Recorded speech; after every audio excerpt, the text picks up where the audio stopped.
Normally I only have videos in this podcast. Unfortunately, during the recording of this one, my computer could not handle the audio and the video, and therefore the video got choppy and I had to use only images. Thankfully, what matters is the audio, which was completely intact. So, yeah, hope you enjoy it. I've had a long career in Washington as a journalist, and now I'm here to help students become better reporters. I'm here with Ted Bridis. Brightest, uh huh.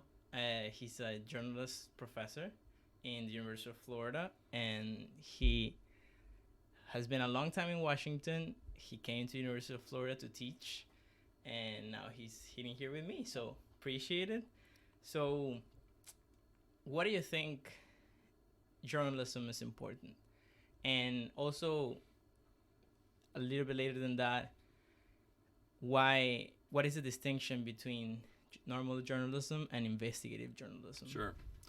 Um, so yeah, 20 years in Washington for the Associated Press and the Wall Street Journal, and a 30-year journalism career.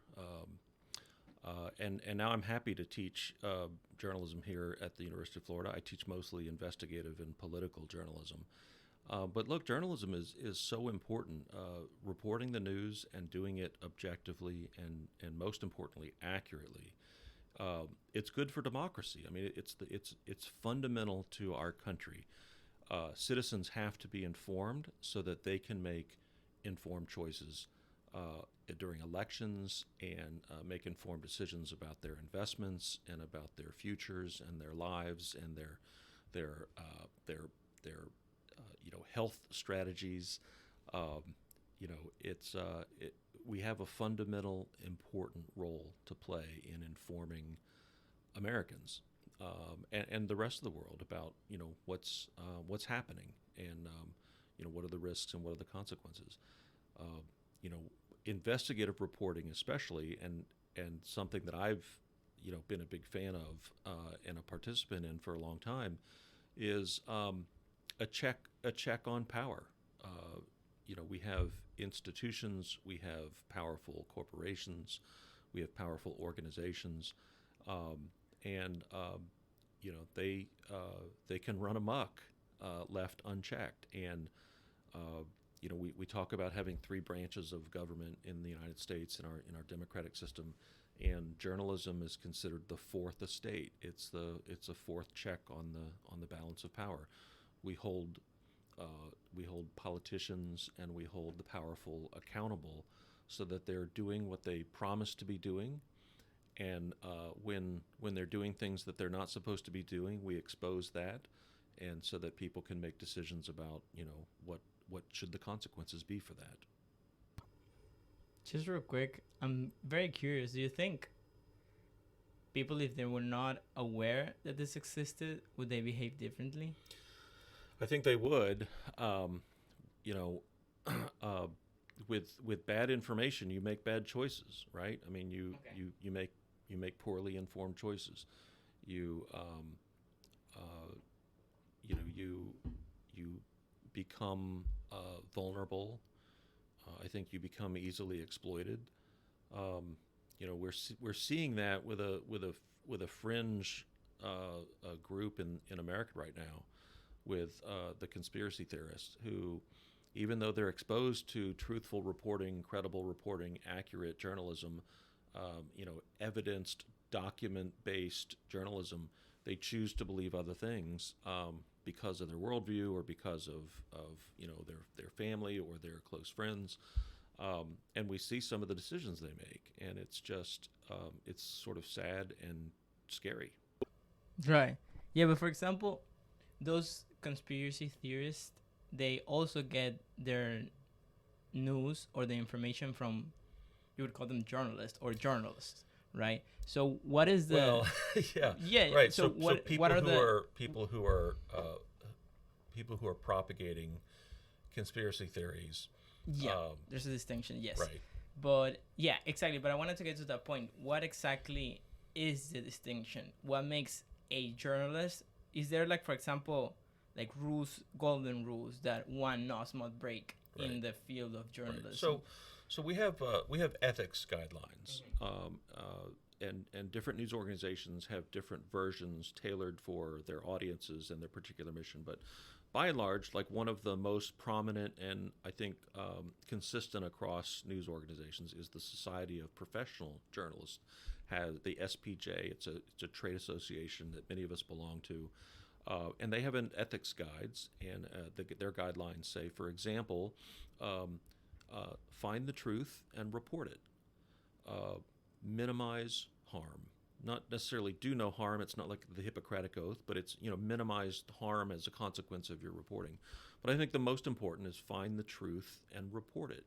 Report it accurately. Report it fairly. Report it objectively. If you come into journalism, or if you come into an area where you're reporting and you have a personal bias or a personal point of view, that's we're all human beings, and that's hard to avoid. But you need to make sure that the journalism that you produce, and remember, you're never producing it by yourself, right? You're working with editors and managers and possibly even other journalists. That reporting needs to be objective. It needs to be honest. It needs to be accurate. And if you're reflecting somebody in, for example, a derogatory way because you're exposing something that they've done, you need to give that person every opportunity to explain themselves, provide whatever context might be appropriate, and paint a full picture for readers or viewers or listeners. And that's definitely not an easy task. Right? It's not an easy task, and we are seeing this emergence of a partisan press, right? So the last 10, 12 years, we've seen conservative outlets, we've seen liberal outlets, and it's harder than ever to sort of stay in that middle lane and be credible and be accurate and be trusted by partisans on both sides. Right. And that's something that I wanted to ask you.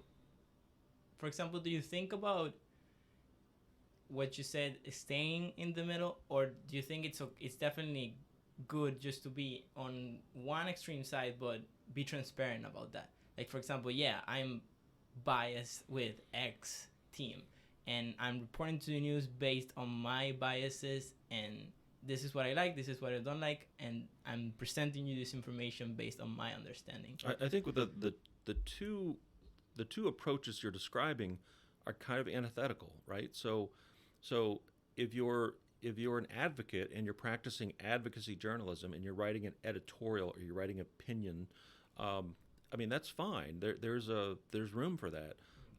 But I think to be credible and to be objective, you need to, for example, talk to all sides, right? And I don't think we need to trip all over ourselves to, for example, if somebody's a racist, for example, I don't think we need to express in the story that racism is okay too, and that's just the way some people believe.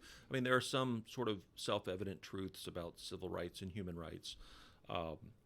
Voting rights, I think, is another good example. In America, we believe everyone who's legally eligible to vote should have an opportunity to vote, and there should be as little obstruction in the process for that. That's just good democratic ideals. But again, if I'm a liberal or a conservative and I'm reporting the news and I'm only including the most persuasive, convincing elements that support my argument, I'm not a journalist. Okay. I'm an editorialist. Okay. And that's the big distinction. Okay, interesting. And in your own experience, have you felt that pressure to be objective? Of course, you want to, but do you feel the pressure? For example, do you fear making mistakes? Do you fear getting it wrong and people call you whatever? And is that something on your mind while you're doing your work, or you just try to be, or you just try to do as best work as you can? Every minute of every day, you live in fear and anxiety that as a journalist you've overlooked something, that you've misreported or misrepresented something, and you've done a disservice to readers. This is really public service journalism that we're talking about, and I've talked with readers and people who aren't experienced and aren't experts in the field, and they have their sort of biases, and they come in and say, oh, you journalists, you're either for the Republicans or you're against them. Right. You'd be shocked, and this is what I tell them: you'd be shocked if you go into a newsroom at the breadth and variety of political sentiments. You'd also be shocked at how hard we work to try to keep those out of our product. And I think one of the things that I think made me appealing to the University of Florida was in the 2016 election. I was the reporter who found Hillary Clinton's email server in her basement, and that was that the disclosure of her decision to do that was very damaging to her politically, and frankly helped sink her presidential aspirations. And so, to the right, that was heroic journalism because it really tarnished the image of this liberal icon.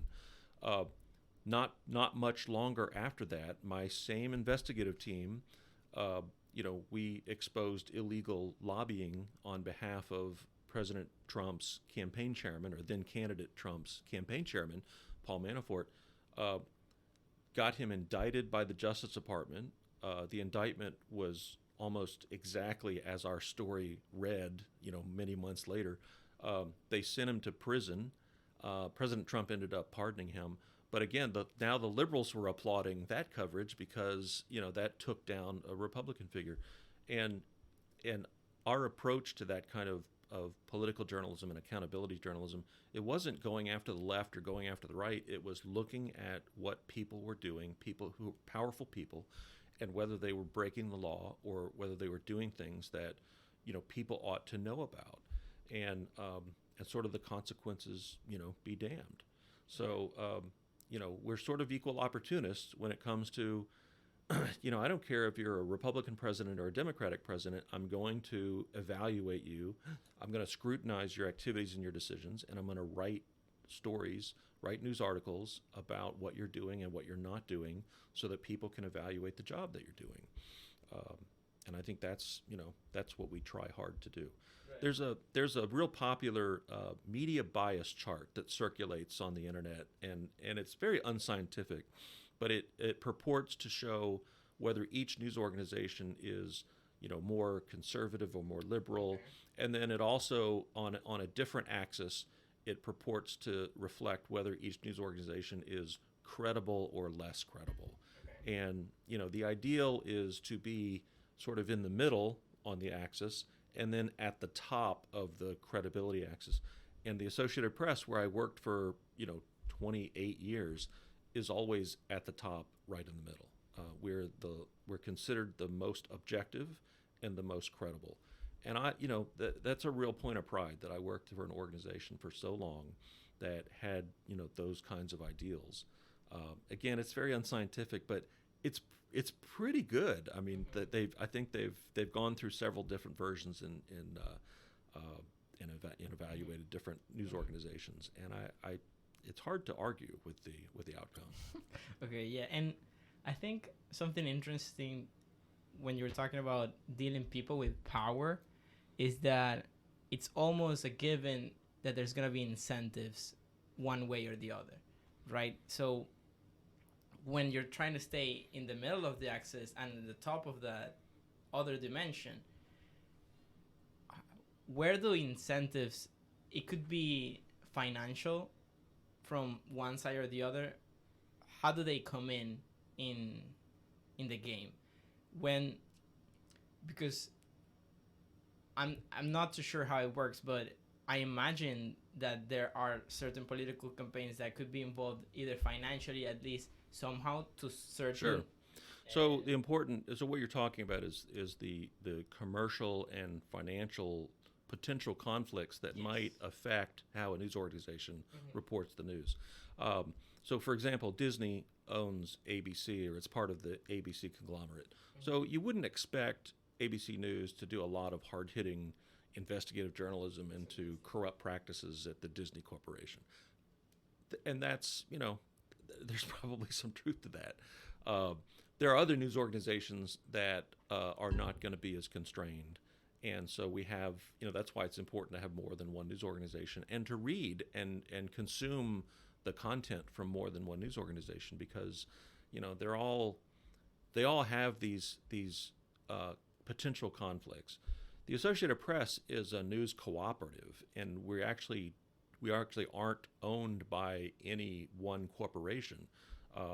The newspapers and the radio and the TV stations that purchase our content and recirculate our content pay the AP a huge price, a huge cost, and that's what funds its operations. And so because there's such a diverse and diversified client base, the AP had very few. I can't even remember a time when we were told, oh, you can't write that story because that would upset this advertiser. We didn't have advertisers, so that's a benefit.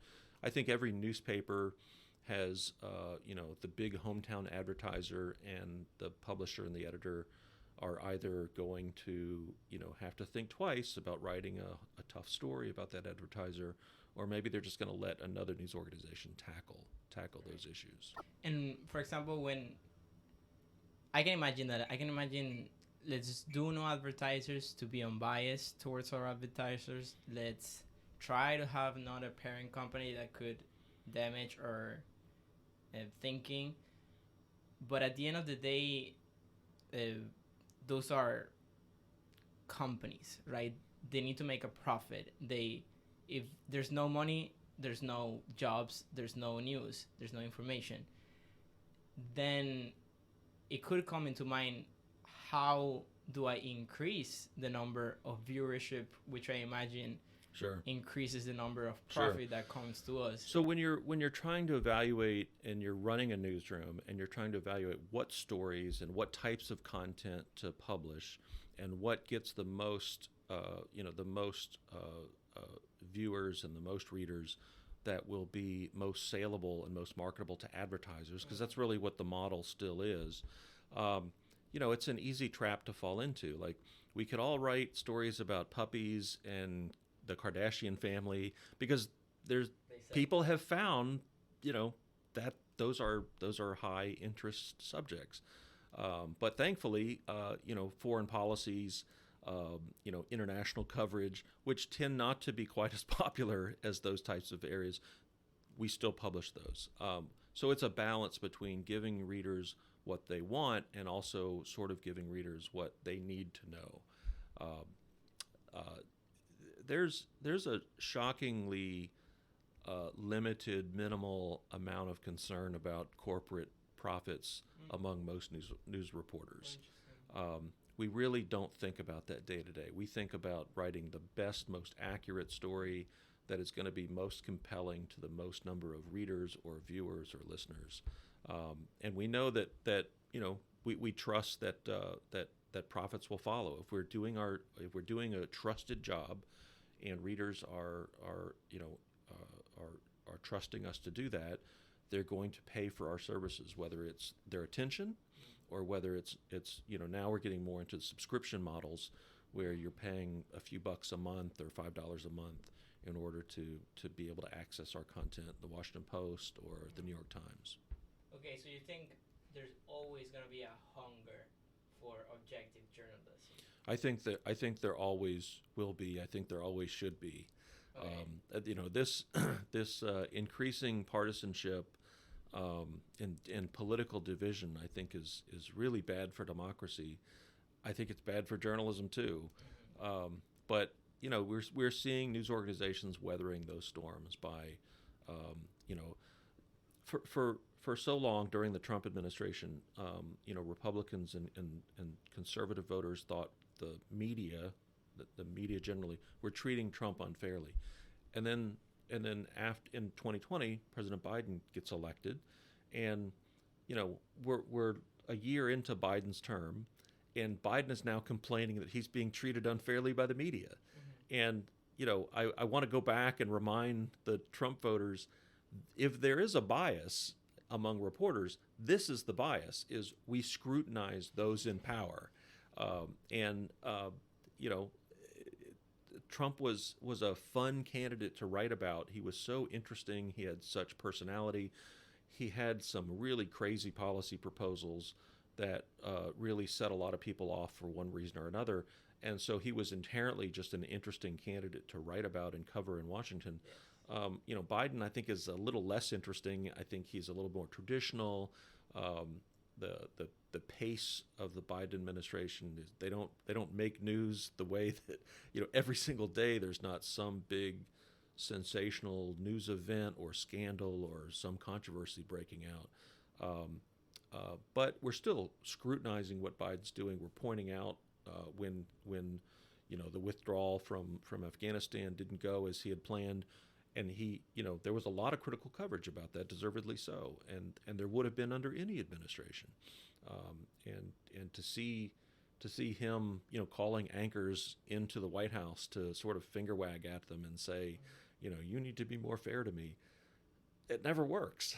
We've always been hard on them. And I covered in Washington. I covered presidents, you know, from Bush to Clinton to the other Bush, to Obama, Trump, and there really, you know, there really is not favoritism, I would say, in mainstream newsrooms. You've mentioned Bush, Obama, now Trump, and now Biden. That's a long time. Mm-hmm. And you have mentioned that you have seen changes over that long time. More division and more polarization, same thing. So maybe comment real quick why, and more important to me, how can we do better? How can we fix this? Yeah.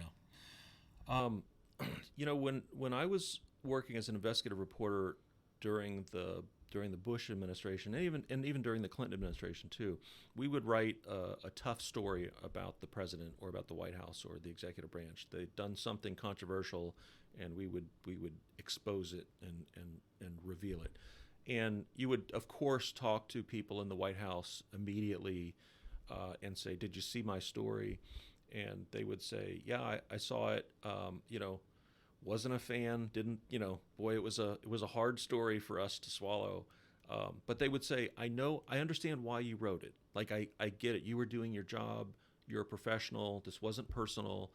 We are working professionally over here. You didn't make this a personal." During the Obama administration is actually when we started to see that change, when we would write critical stories. The chief of staff, lower-ranking people in the White House and the press office were very free about calling and saying, you know, "You're a jerk for writing that story. I can't believe you did that. You know, you're just out to get us, to attack us." And of course, you know, during the presidential campaigns, anytime there's an election season, you know, we saw less McCain, but more Sarah Palin, right? The lamestream media really attacking the integrity of the press in order to preempt and be proactive in trying to architect a lack of trust in journalists, so that when we did eventually publish something that might be critical about them, they had talking points to fall back on. "See, I told you couldn't trust them. Don't believe it. You know, fake news, enemy of the people." And it's exacerbated throughout the course. Now, Biden has not been as much. He's been a creature of Washington. He's been there for generations, certainly longer than I was in Washington. So I think he appreciates the role of the media, even though he's feeling a lot of heat right now. And it's always easier to be on the other end of critical coverage, but I hope that it's calming down. Except that we're now seeing, you know, here in Florida, we see Governor DeSantis do it. We see Governor Bennett down in Texas do it. We see the governor in South Dakota doing it. We see officials in Georgia doing it at the state level. So it's a tried and true. They're speaking to their base. They're fomenting the rage that corporate media, as Governor DeSantis calls us, can't be trusted, and it's just not true. We make mistakes. We're human beings. I certainly would never tell readers to inherently and completely trust any one reporter or any one news organization. But on balance, we do an amazing job of trying to present a fair and complete picture of what's actually happening, who's driving decisions, who those decisions are affecting in profitable ways,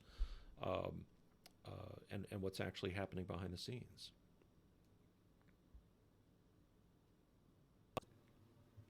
So, yes, certainly I do agree that politicians have a large take on that, a large part of the blame. Definitely, I would guess it's not natural to just say, yeah, this is what's working for me, this is how it stay in office, so let's just continue doing this. Everybody's doing it, maybe. But I'm more curious on how journalists can do better, Yeah. or whether they have been doing better. Yeah.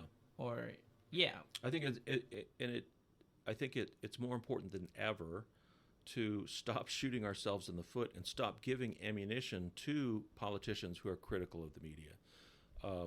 Governor DeSantis last year was the subject of a pretty scathing 60 Minutes story, and I think many of us who saw the story thought that was not a good piece of journalism, and he came out and complained that it was unprofessional and it was not accurate, and I wish that they had done a better job.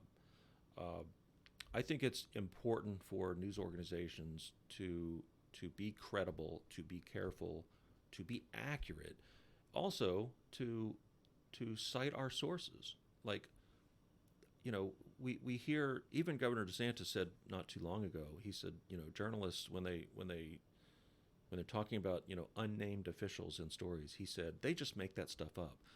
No, we don't make it up. I mean, we actually talk to those people. We know who they are. There's a legitimate reason why we're granting them condition of anonymity to speak with us. Either they're doing something that's not authorized in their job.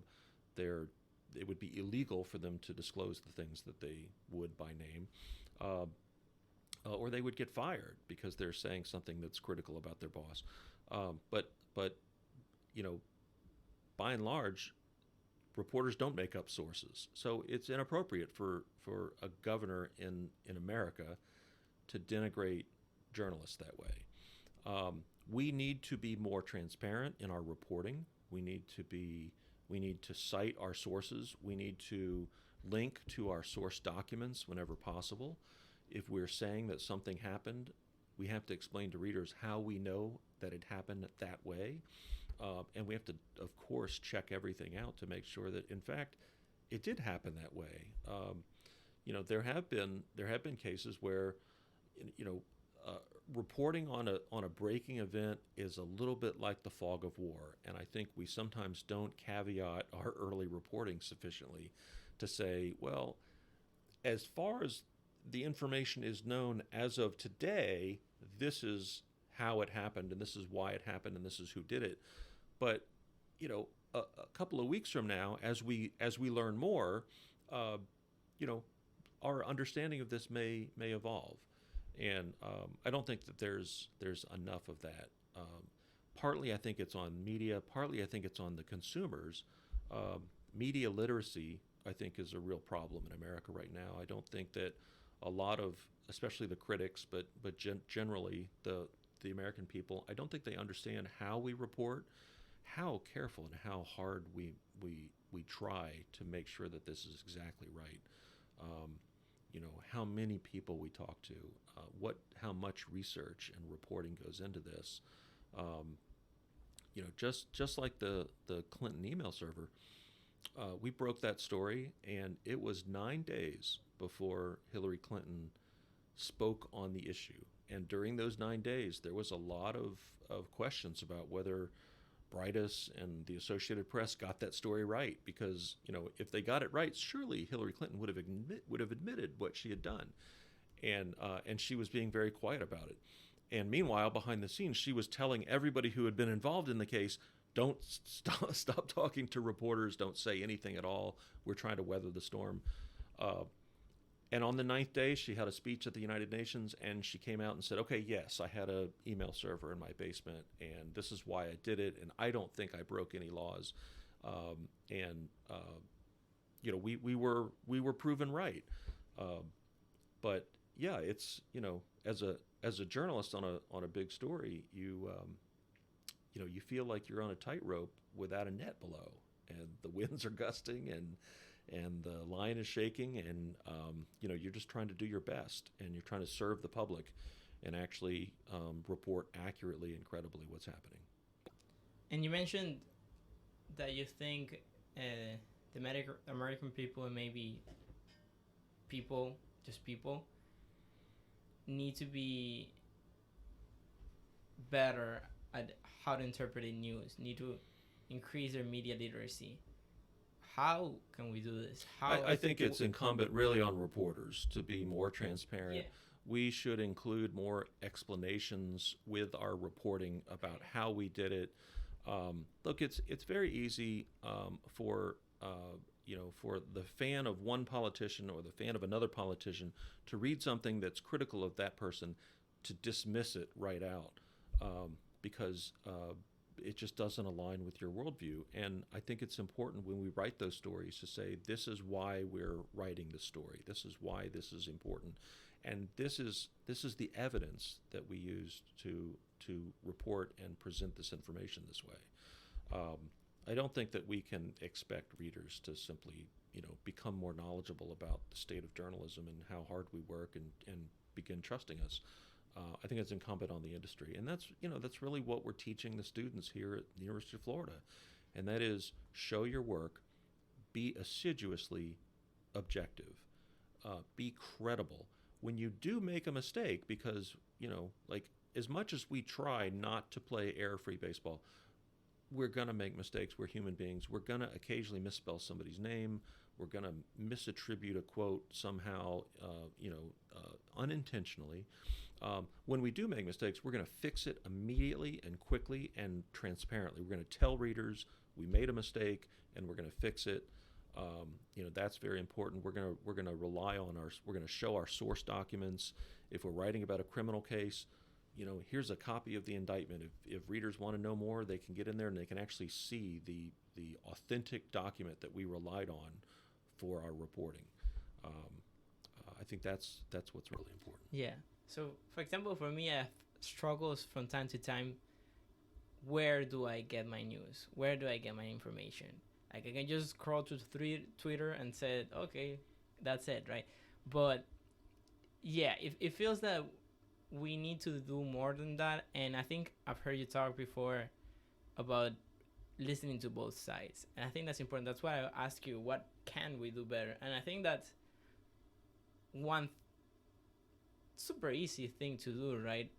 If you mention, like, if you're an X team, just look at Y team to see at least what they're doing. Yeah. And yeah, maybe you disagree with 90% of the things that they're saying, but at least at 10%, it's like, oh, at Sure. least they are telling something. Sure. No, I think that's right.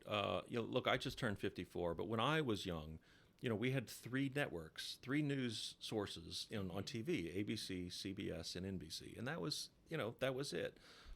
We have such a diluted smorgasbord of information now, with such an array of offerings, and they're all the way across the political spectrum, and they're all the way across the credibility spectrum.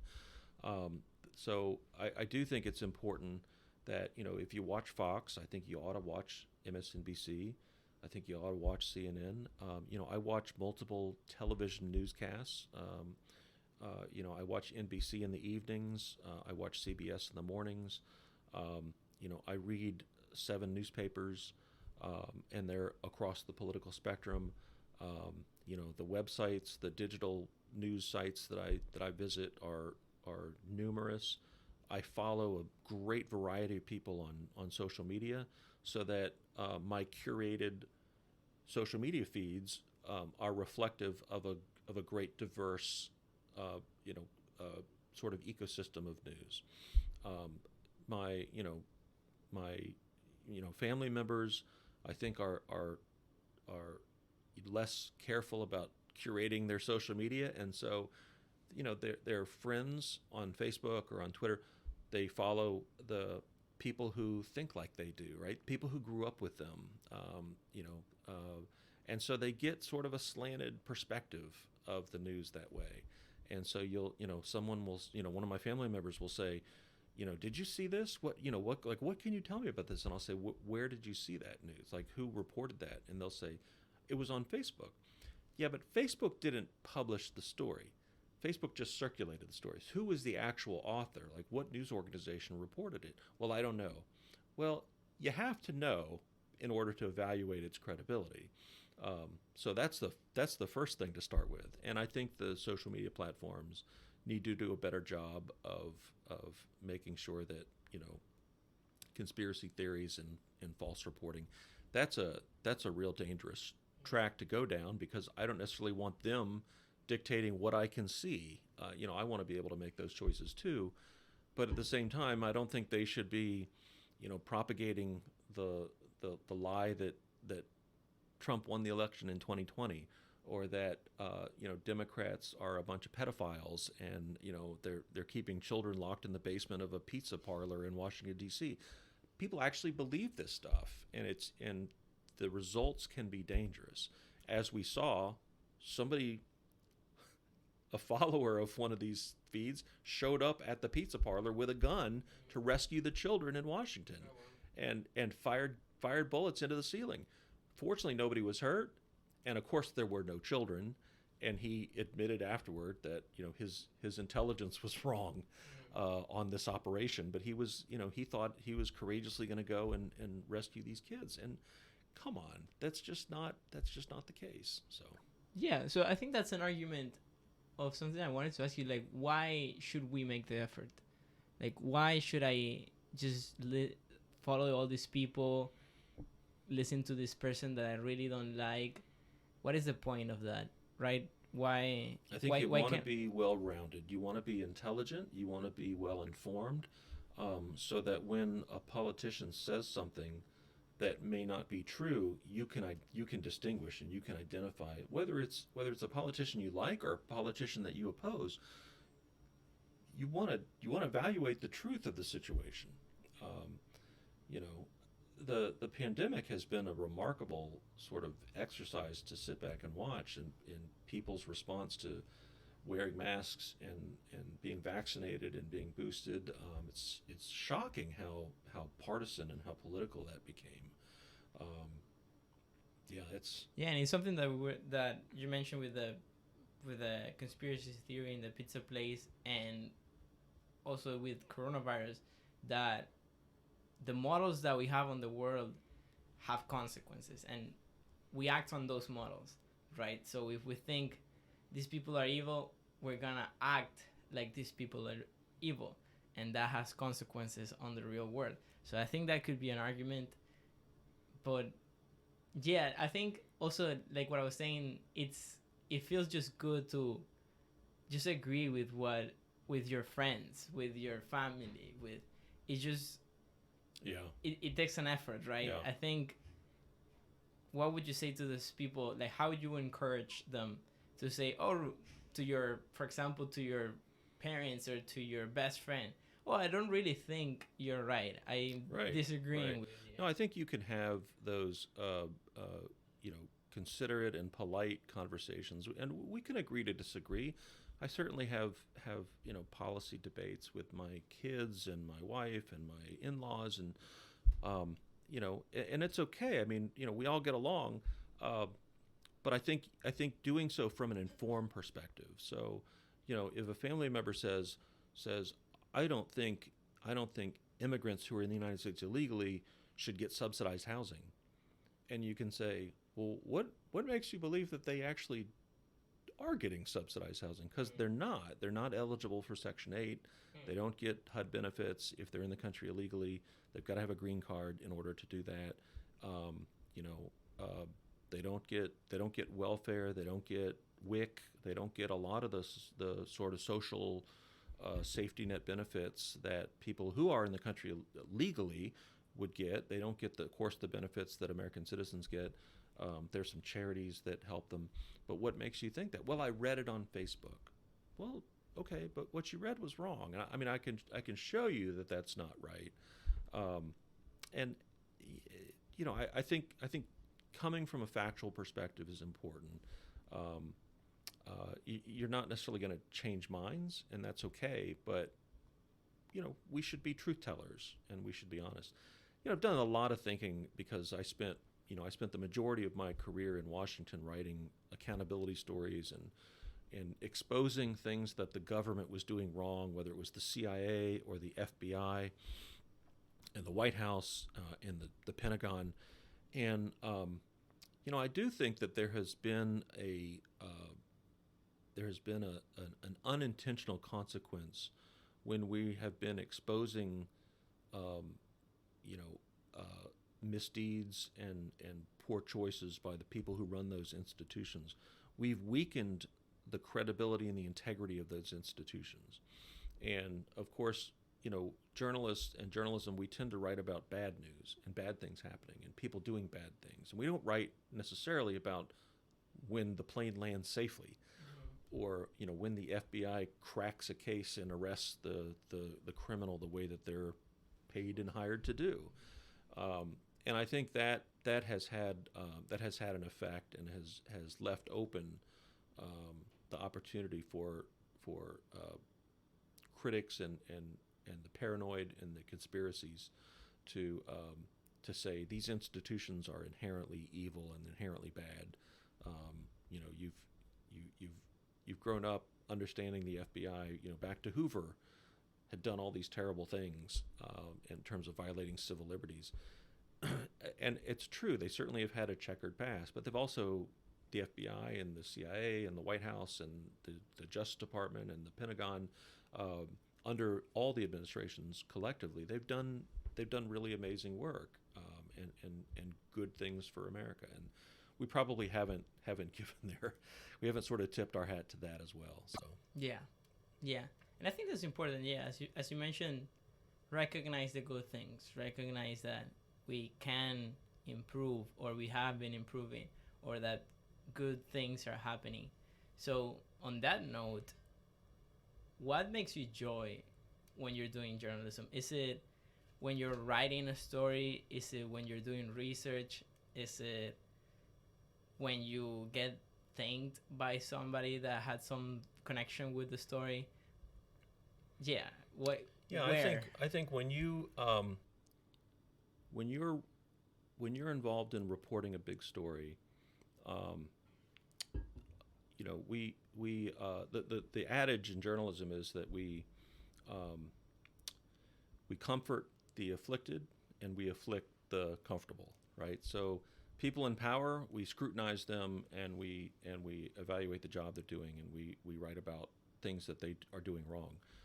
The other half of that is that the people who are in need, the people who are facing eviction because the pandemic has you know, screwed the economy and they can't afford their rent, and we're writing about those you know, very sympathetic situations, people who have lost their jobs and they can't feed their families, and those types of stories and those types of news articles and coverage can affect political policy and can affect public policy in ways that, you know, there's an outreach and you know, some financial aid.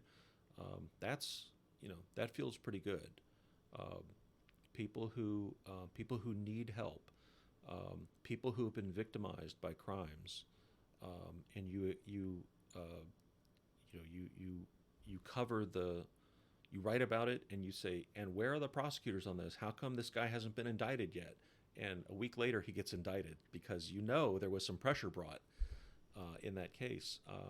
You know, those people are getting the justice that they deserve. So that's important. when the government has done something foul. When I was in Washington, one of the stories that we did on the investigative team was we exposed the fact that a retired FBI agent had gone missing. He'd been kidnapped in Iran, and he had been missing from his family. He was from Florida, actually, and he'd been missing from his family for years. And we were able to reveal that he was secretly working for the CIA, and a bunch of CIA analysts had, in an unauthorized way, sent him on a mission to Iran without the safety procedures and safety protocols that would have helped him in a bad situation. And he's now presumed dead because he apparently died in Iranian custody.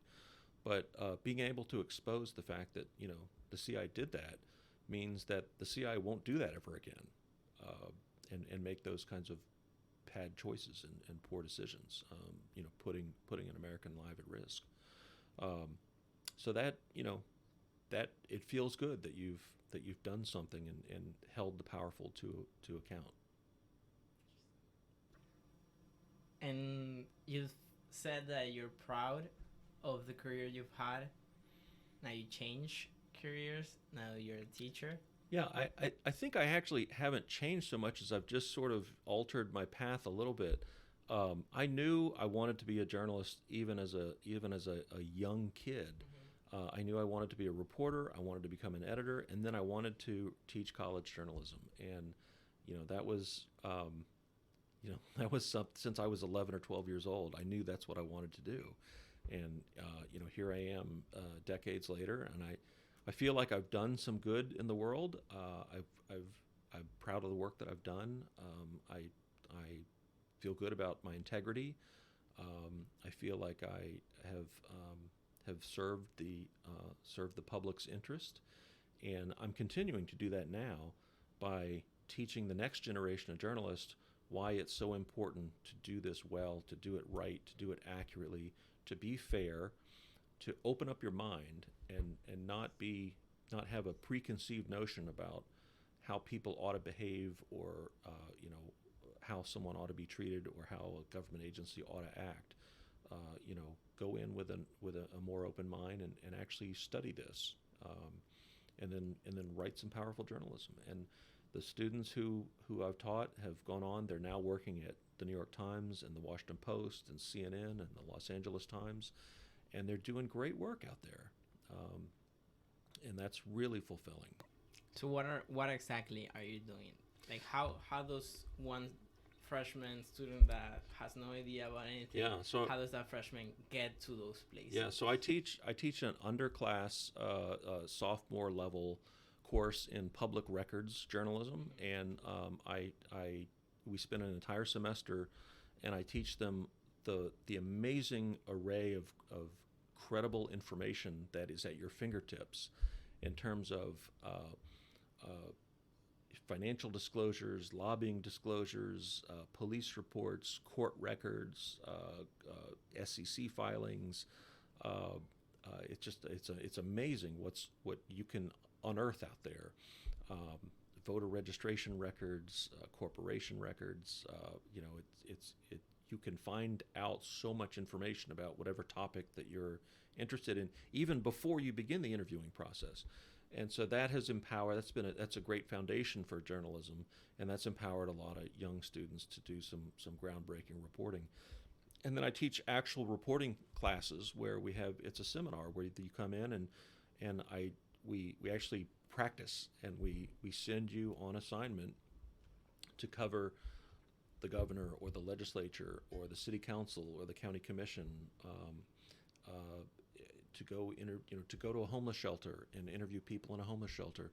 And this is eye-opening. We sent 3 students over to the Bahamas after Hurricane Maria had ravaged the island, and they were still pulling dead bodies out of the rubble when our students went over there by themselves with no faculty chaperone to report on the recovery and rescue efforts.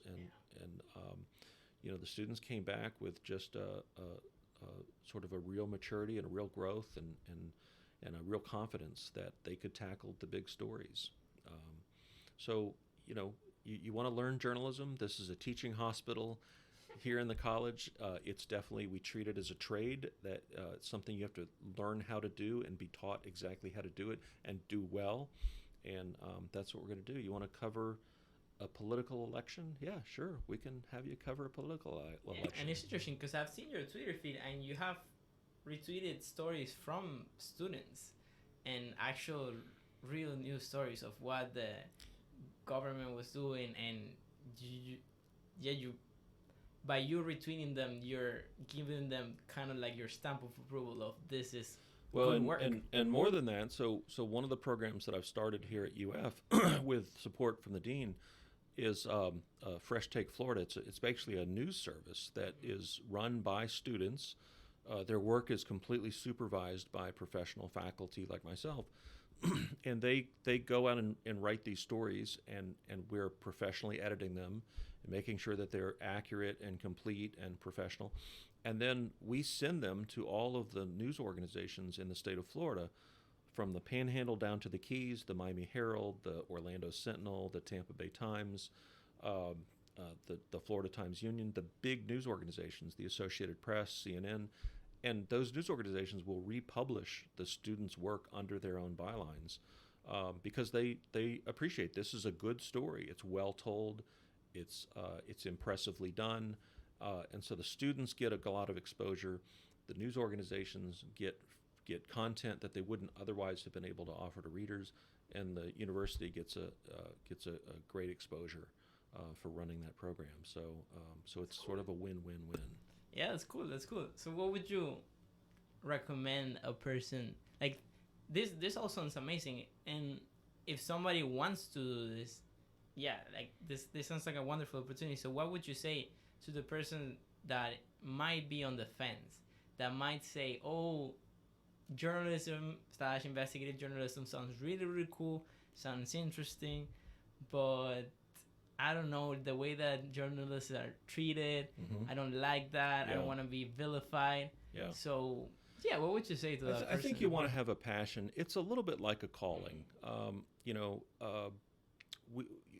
There aren't very many multimillionaire journalists. I mean, in my career, I was lucky enough. I put 2 kids through college and have a nice house and paid my mortgage and have nice cars. You certainly can make a living. You're not going to get, obscenely rich.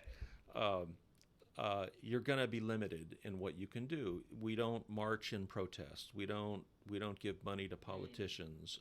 We're limited in our public participation because we want to stay objective and we want to make sure that people find us credible. And so that's very important. So there are limits on what we do. I don't have bumper stickers advertising one political party or the other on my car. But it's so much fun, and it's so rewarding. And you do have to have thick skin because there's a lot of criticism, and people will take you to task. But learn the practice, learn the profession, learn to do it well, and that will help protect you and insulate you from a lot of the criticism. Because again, we show our work, we're citing documents, we're attributing information to our sources, and we're being transparent with readers about how and why we wrote stories. Enrollment here at the university, here at the College of Journalism, is up. So despite the fact that we had 4 years under a president who called reporters the enemy of the people, and fake news, and there have been a lot of sort of vicious attacks against journalists. I think we have an incoming crop of young journalists in the next generation who are excited about the public service that they're going to perform. So, well, wonderful. I'm excited to see that. Thank you so much. Sure.